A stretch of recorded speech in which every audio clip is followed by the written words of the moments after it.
Okay. Cheryl Seidner. Cheryl A. Seidner. Cheryl, initial A. Seidner. Look at that. I'm like spelling along with you there. Did you go over outlines for watching you? No, we're gonna have you though watch me Mm-hmm. during the video. It's really tempting to talk to everybody in the Mm-hmm. room, but then when you watch it on TV, you're going like, "Where's she looking at?" She's looking I'm all over the looking at place my at these different ancestors. people. Oh, Maya Angelou had a great saying. I thought it was good. She was getting an award of some kind, and there's this huge stage, and she in front of the podium and the guy who's giving her the award, and she says, "Stop, you're in my way." And he's kind of, "What?" And she says, "It's all my ancestors. They're trying to hog my spotlight." I thought that was the funniest thing I had ever heard. It was really cool. I can see her doing that too. Oh yeah, She's she got a good is. sense of humor. When she came to Humboldt State, I was really happy that I was able to get to see her. Oh, she was absolutely fabulous. And I would just listen to her talk. I could just sit here and listen to her talk all day. I mean, she was wonderful. And I had read 2 of her books before she came, so it gave me an essence of who she might be.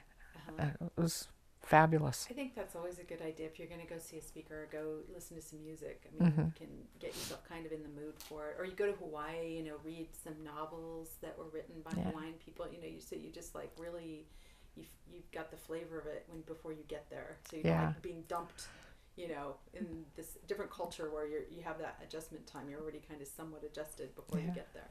As she was, the thing was over, and she got into her bus, and she was going out, and a grown woman along with these other grown women, and they're all running down the street, waving at her, and all of a sudden she parts the curtains of her back of her bus, and she's waving at us. Now I'm happy. That's sweet. That's sweet story about her. Cheryl, so another thing I want to tell you too is when you answer, I'm going to ask you some questions, and when you answer them, if you can answer them in complete sentences, because we're going to take me out of the interview, so it'll be just you saying whatever you are saying that people would hear. So it would make more sense if you say complete sentences with it. And I'm also going to, when you're done talking, since I don't want to step all over what you have to say, I'll pause before I ask the next question, so you can finish your thought, and I don't have the sense that you're going to say anything more, because I don't want to chop you off or anything like that. So we'll let's start with telling me how old you were at the time of the flood. In 1964, in December, I was 14 years old, and it felt like a biblical time where it just rained and rained and rained, and I loved the rain, so it didn't. And I think living in my mom and dad's home, I was always comfort. It didn't make any difference how hard the wind was blowing and how much rain there was, and the house would just kind of rock back and forth. I always felt so secure because I was with my mom and my dad, and anything could have happened. As long as I was with my mom and dad, it was all right. It was just wonderful. Even in the big flood that it was, how can anybody think it was wonderful? But just being in my presence of my parents, I was always safe, regardless. So you say it rained and rained. Were there specific sounds that you relate to the flood? Sounds? Rain? On the roof of the house. Yeah, no, it rained a lot, and you just can hear it. And we lived in an old farmhouse, probably turn of the century. And so by that time it was probably over 60 plus years old. And the house my father moved across with help from people from Lolita, moved the house from the old ranch across the street to the new place on the old Table Bluff Reservation. And that's where I grew up. I didn't know any other home other than that home. And so it was old, and it was all redwood, all old growth redwood, and it was I felt very secure. I had no problem being in that house. Even I kind of grew up by myself sometimes, but being home in that house always gave me great joy. And so hearing the rain and the wind and the creaking of the house when it settled that night was always a welcome home. So when did you start having the sense wasn't just a regular storm? I don't think I even thought of it as anything different than any other storm that came through. But when I woke up the next morning after the flood came ripping through the, Eel River, it was, Dad, look out the window, and Mom, can you see all this? Because we can see the water rising, through the week, and it was just tons of water, and we no longer could see the grass, and the landscape. It was just water. And when I told Dad and Mom to look out the window, when we opened up the curtains that one morning, it looked like the water had receded because it was all brown. Oh, wow, look at that. And then you had to, wake up and the daylight started coming and realized it wasn't the ground we saw. It was timber and a few houses and wood and logs and all of that. And we're going, it just looked like there was ground again, but it wasn't. It was just covered over with the wood that had, a couple of several coal decks had washed out. A couple of houses had washed out into our area, and it was just amazing. It just looked like the water had receded and not. And so where your house was at, could you get out the door and Oh, not yeah. be in water? Oh, no, the street in front of our house was fine. It was we lived on the old, at that time it was called McNulty's Road, or McNulty Lane, and McNulty Slough was at the end of that lane. But now they changed the name. They changed it a couple of times. But I like the old name, McNulty Slough, and we lived on McNulty Lane. And right across from us is where our house used to sit, was across the street. And there was some old trees, huge trees, old cypresses that, got very large, and they're all gone today. But in '64, they were still there. And it had come up probably, I'm not great at distances, but I would say at least a football field between us and the lapping of the water. So we were still a little high and dry. But the people who lived at the end of the lane, they had water around their front porches, but nothing to make it look like their house was in danger. It's just that there was just a lot of water. And that always seems like such a mess for me to think about going in and cleaning up after these things, like the people who had water in their homes. We were fortunate. The Creator put us in the right place. It was a little soggy, but it was a good place to be. And I said, wherever I was with my mom and dad, I knew I was in good hands. I never had to worry. And, we didn't have electricity for a couple of weeks.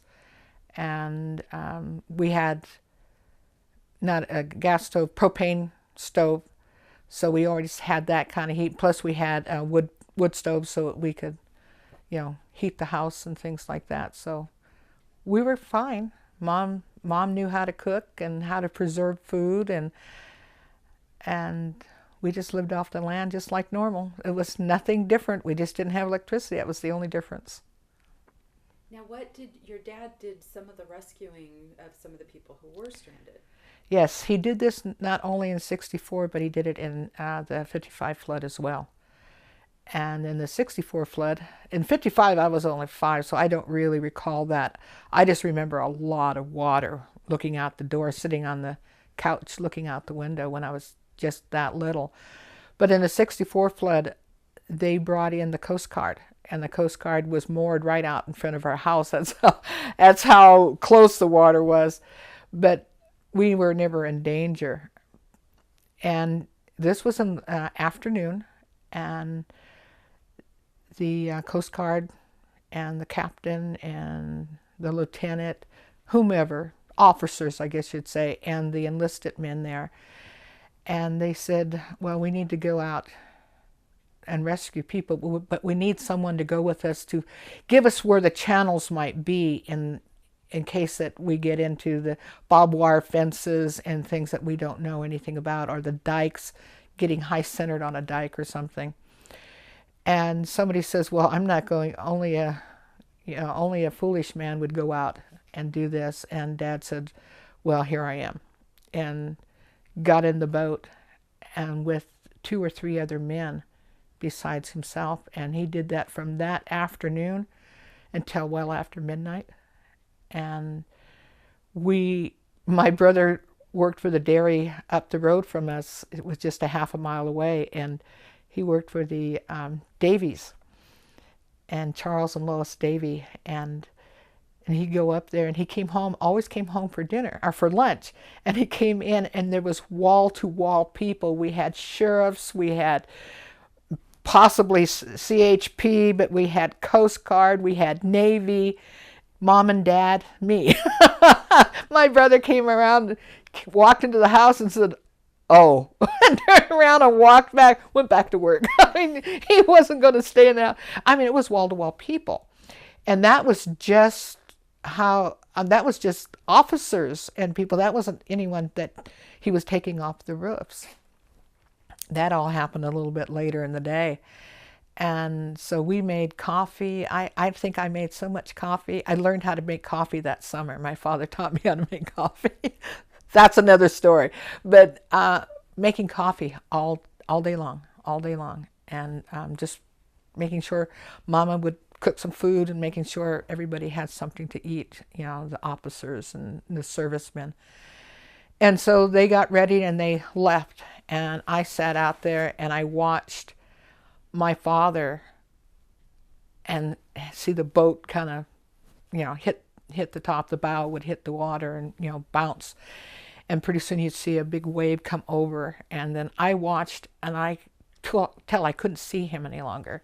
And I sat out there, and when I couldn't see them anymore, but I still stood there, and just to keep that vigil, who knows if he was coming home. It was pretty crazy. So I just sat there and watched, and pretty soon later, it was dark by this time, and he would bring in the first group of people, and it was just, they were just wet. There was not a dry stitch of clothes on any of them. And then they would go back, leave them here, somebody come and pick them up, and they take them to another shelter. But we were the first contact there. And then my friend Linda Fearbin, her dad used to own the what is called the Friendly Corner, and that was Joe Fearbin.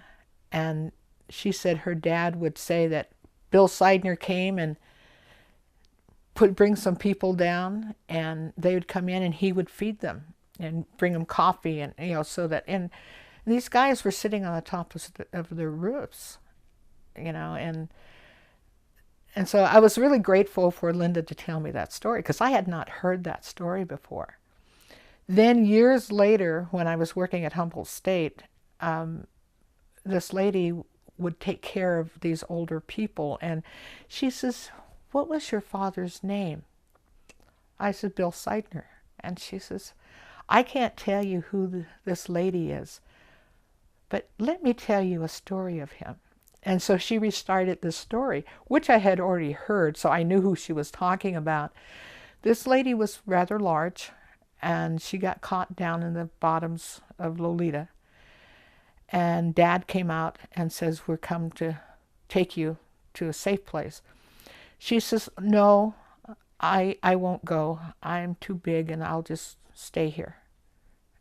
And Dad said, oh no, that's unacceptable. He says, we'll get you in the boat. Oh, she says, I'm too big, you can't pick me up. And she was quite a large lady. And Daddy came over and picked her up like she was just a little girl and put her in the boat. And she relayed the story to a coworker who gave it to me. And I said, oh yes, I know who she is. And I I heard the story, so I know. So when you go and you tell her, thank you from the Seidner family, that she allowed my dad to rescue her and take her home. And years later, so that was probably in the late 80s, maybe early 90s when she relayed that story to me. And when they put the new, out in Eel River, they put the new boat ramp in down at the down in Cock Robin Island area. And the gentleman came up to me and he was telling me the story, and I says, that was your aunt. He says, that was my aunt. So he told me the story again in his words that his aunt told him years later about Bill Seidner. And I just happened to be at that opening of the new ramp, boat ramp. So it was fun to hear her side from her family, to tell that same story, which I heard a long time ago. Then I heard again in the 80s and 90s, and then I heard it again in the 2000s. So it was a nice story with provenance that now the family was telling that story. So it was good. And so that made me, but I never think anything other than my father being that bolder than life person, because that's just who he was. Very outgoing, very gregarious. My mother was very quiet, very stable, and always kind of back in the background. She's the one that would cook. She was the one that making sure that everybody was taken care of, where my father was out making sure people got into the safe places. So they were a good partnership. It was nice to watch them do their thing in a time of crisis and a time of, dangerous things that were happening out there. Yeah, that's a great story. I like that. Yeah. Do you know, I'm thinking about some of these people who were rescued probably lost everything. Oh, there's sometimes there's no houses left, just the foundation. And I can't imagine. Our family home burnt down several years ago, latter part of the 80s, and my brother lost everything.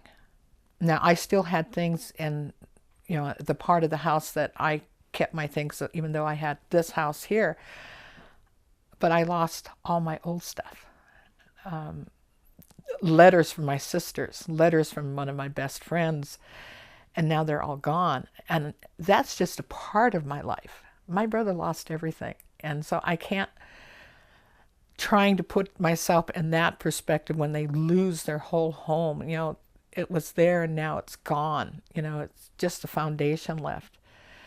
The memories, I remember being in Matol several years later, like 20 or so years later, talking to a survivor of Pepperwood. And she said her mother had left her sister all of the crocheting and the lace that they made and everything, the pillowcases and all these beautiful things of that era. And she said, I didn't get anything. And it really made me sad. So I would always ask my sister, may I have Mama's this, or may I have Mother's this? And she said, no. And she would put them away in a cedar chest. And she says, in the 64 flood came and swept everything away. And she says, well, there it is. What can I say? What you have, use it. Use it every day with the remembrance of what it... So that taught me something, Don't keep putting things away. Get them out and use them. So use your quilt. I think that's a good point. I did that with my, I had some silverware that had been passed down. I'm like, and it came in one of those cases and everything's in its little place. And darn it, I'm just going to integrate that with my regular silverware because otherwise I'll never use it. And I can remember my mom doing the same thing, getting out the good whatever, and it was always like, you always think you're going to do it, but then, the occasion never came around where it was, big enough for the good silver, the good, not that you didn't have really good stuff, but you know what I mean? It's like that special stuff that you saved. So, let's see, what other questions do I have for you? Well, I'm wondering about your tribal affiliation and the relationship of Wiyot people to the water and flooding and things like that. Is there anything that you want to talk about in that arena? If there are stories or things like that. It just seems like the Wiyot people have lived here forever, so the flooding is part of.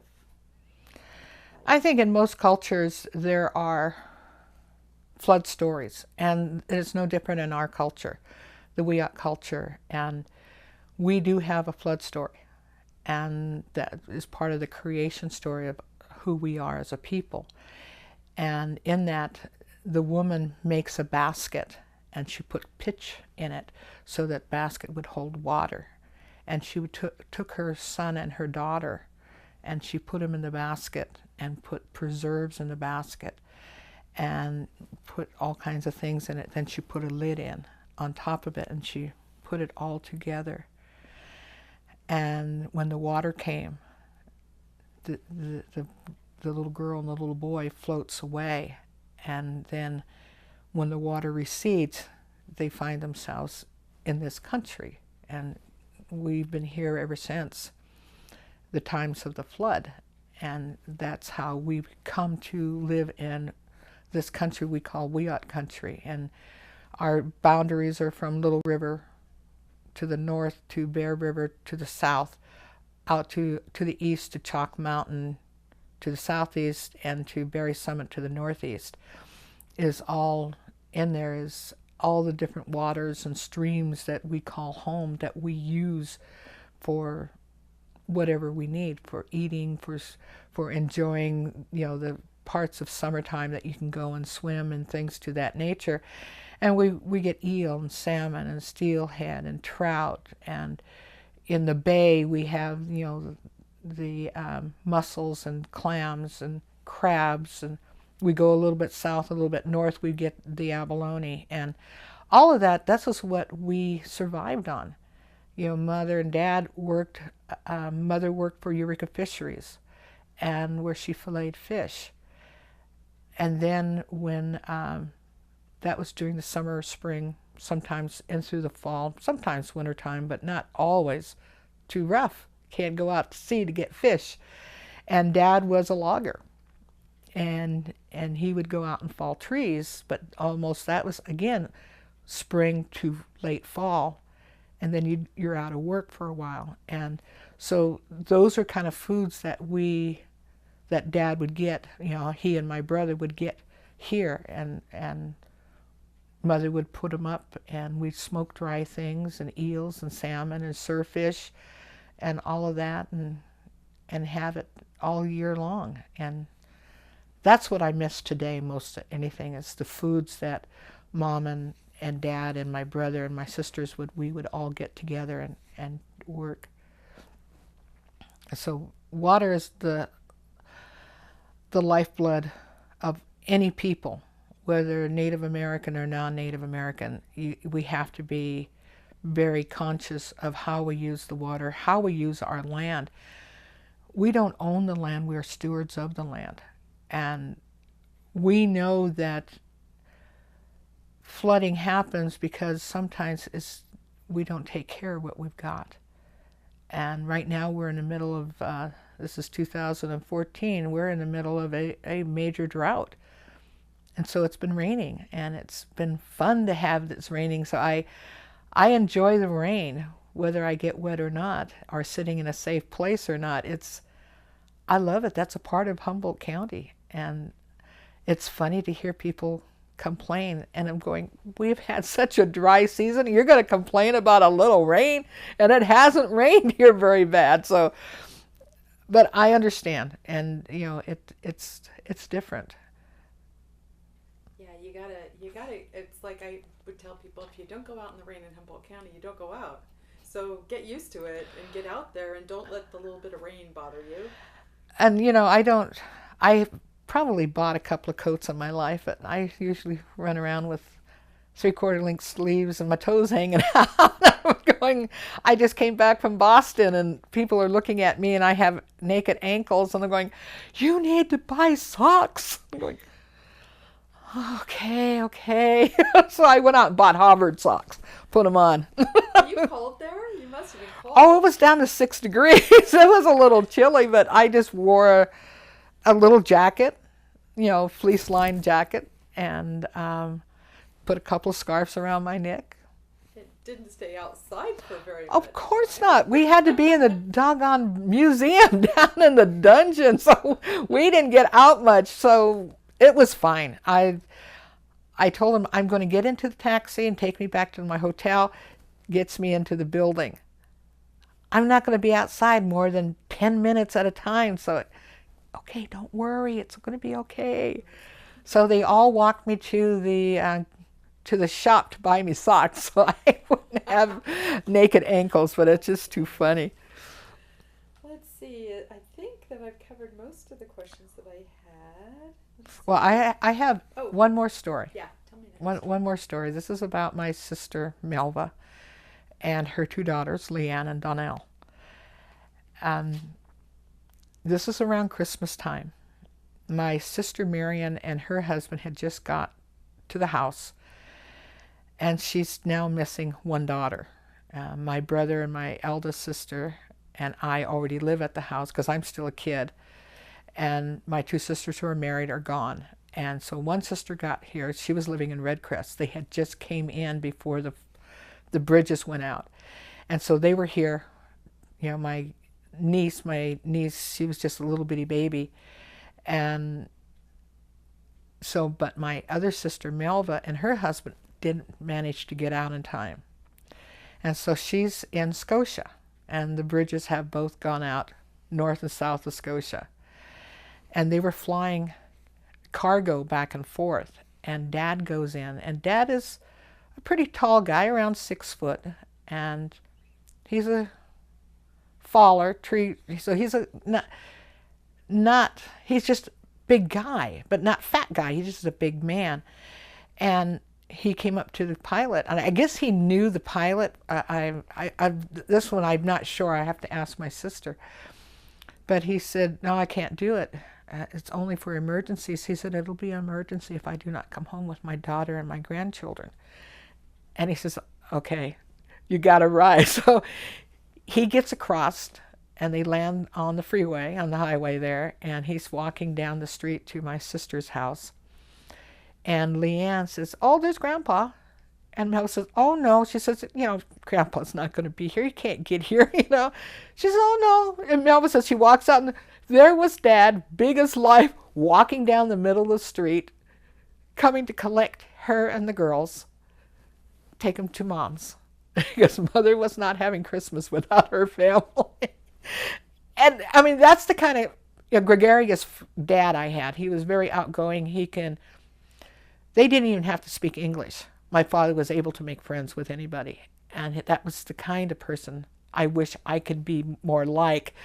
I would like to emulate him more. But he could do that. He can talk to anybody, and everybody was a friend. And so he brought them home for Christmas. That's a great story. Why can't I get Melva to do an interview? Huh? You won't get Melva, Marion, or Leona. If my brother were alive, neither would my brother. And Yeah. I was always the one. I would do Red Scouting. I would do Hop Along Cassie. But I would never do in front of people. Uh-huh. I would just do it in front of For my the family. Yeah. Yeah. That's Yeah. funny because when I emailed Leanne, I said, "Hey, who do you think, might be interviewed for the flood film?" She goes, and she replied, "You and Leona." She thought Leona would do it. And I've called Leona a couple times and she hasn't called me back. Yes, So you're right about that. She says, yes, she's called me. I've been bad. She says, I haven't called her back. That's okay. But again, this is from a 14-year-old's perspective. Yeah. This is not, and they were all adults. But I'm only 14, and see, Melva, all my other siblings are almost a decade older than I am. So I'm giving you remembrance of a kid. I'm only 14. And Melva's Marion's got 2 children. Marion's got a child. Her and her husband have a child. Leona and Willie are, 11 and 14 years older than I am. So they're all adults, gainfully employed. They're all doing their thing. And I'm just the kid. And I put my kid goggles on, so I see everything from a kid's perspective. It might be different now if I were an adult and that tragedy happens. I hope I react like my parents did. you know, just there.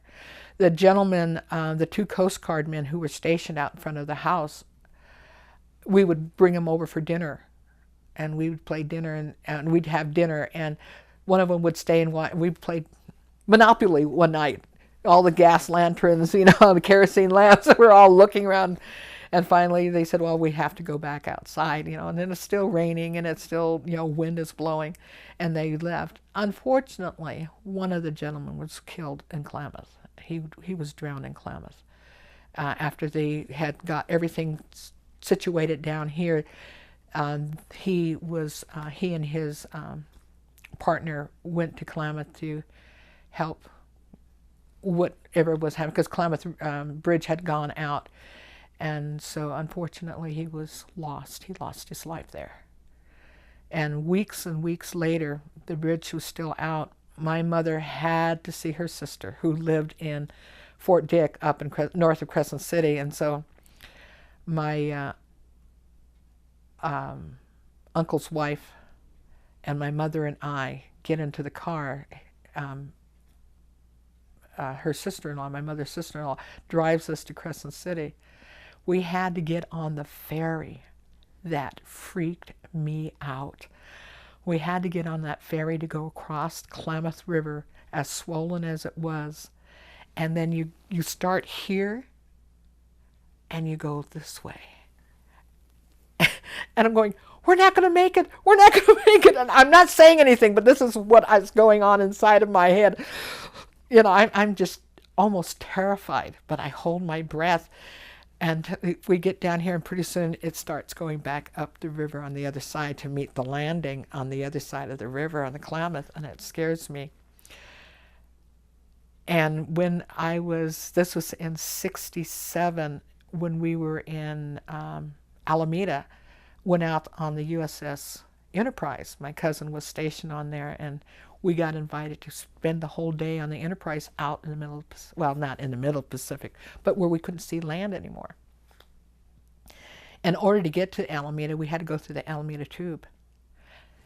That triggered fearful for me, because we had to go under the bay in that tube, put me in the same place as I was on the Klamath River. And I had to convince my sister Leona to go around on the bridges the next time, because I was 17 and it's still freaking me out going on. And when I was in Boston, we had to come from Logan Airport across to Cambridge. We went down and under, and I'm looking all around and I'm going, oh my God, we're under the water. We're under the water. And the next day I says, did we go under the water? He says, yeah. You didn't like that? No, I don't like it. But I never told him the story, the reason why I didn't like it. Do that again. No, so when we got the plane at the end of the week, the most of the tunnel was blocked off, so we only had to go to a small section of the tunnel, so we didn't have to go through the whole thing. I thought we were never going to come out of it. So it does leave a scar now and again. It does. A lot of people mention that about going through the tube. I grew up some of my years, like 8 years, living in Alameda. Uh-huh. So I know what you mean, because there are people who, when you would go under the water, my grandmother would hold her nose. I won't go on BART. Like this. Yeah, I won't go on BART. It's not going to do you much good to hold your nose. If this thing collapses, it's all over. Oh yeah, you're in Berkeley. We can go into the BART. I says, no, I'll drive across the bridge. Thank you very much. You won't? I says, no, sorry, we'll do that. We'll not do that. That's not on my bucket list. It's sort of unnatural, isn't it? To go. You shouldn't. Yeah. Huge volumes of water like that. That is no. very unnatural. I love to go swimming. I love to dive in feet first. I won't go head first, but I love to do that. Well, see, there's your phone. That's my home phone. Yeah. Well, that's okay. Is that okay? We're actually just. Yeah, just let it go. We'll just. Yeah. And you can catch it. Maybe can you catch the message? No, I'm sorry. I'm going to have to go because I don't get that many phone calls. Yeah, that's fine. Mm-hmm. Did she live in Red Cross? She was living at Red Cross at the time. And what happened to her home? No, they lived far enough up on the hill that they didn't have to worry about. Oh, that's good. Yeah, and I think Yeah, I think they were fine. They did live in what's the town? Wiat. They did live there maybe about 6 months prior to the flood, and it was pretty hectic. They would have still been okay because they lived high enough up on the town because they were almost to the freeway, so they didn't live further down in the town of Wiat, but they lived up near the freeway, so they would have been fine. But Melba was living right by the Riedel Bridge before they moved over into Scotia. So Scotia again was higher, and so they would have lost everything in the house because the water was so. It was just the rooftops of the apartment that she was living in when the Riedel Bridge went away. But I did have friends who lost everything, lost their house, lost cars, but they got away with their lives, which was good. And I went to school with, well, I didn't go to school with them, but we went to the same church when we were kids. So it was fun. I mean, it was good to know that they were okay. Yeah. We, my husband's grandparents had a cafe there, and it was wiped out in the flood. Oh, it was yeah. the second time they had lost their cafe In 55. Also, yeah. Well, that's just like Klamath. Klamath was wiped out in 55, rebuilt it, and then was wiped out again. So they went to the new Klamath Town site, which now the Yurok belongs to the Yurok tribe. So, which is good. I can just barely remember Klamath Town. From being a kid, I don't remember it as much as I remember, Crescent City or thing. And when was the earthquake? The 64 earthquake? Juneau in Alaska? Tsunami, yeah. You're right. It wiped out Crescent City, yeah. So 64 was pretty interesting. It was a big year.